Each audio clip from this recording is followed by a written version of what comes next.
banyo dio checho achomi na ko no ye noche pachakole ni jibubu ashikeda akuma lands senye ngmena yafi mini ya no edie no je ake game afi na achole homowo mene gamashi fe homowo ewo nyemi ma bi mancheme manyeme fe ba peshi ye gamashi ni eji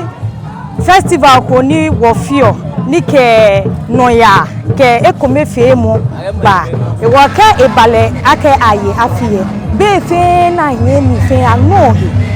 ni afio ekome na ke yo afile ofane oye nga yo mo ko ke ha game fe mene na ye afine fio ni make inyemi me game di ake ni ha wo ma be manchema be sia be wekuma be ni ha wo ma fehe duwo ke ekome fe mu ahiga ni ga amashi lojino ni hehia wo biane ofane meni yo he banyo cho meni yo he okay wo asafanye ekome le atole nwembi asafanye nwembi agbene wo ye ene kotema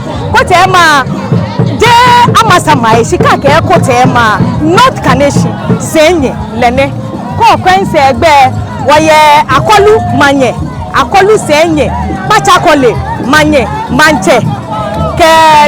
kotema fe so woyifa keke make asafate mehu ameyifa wo fi oni ma orado sida be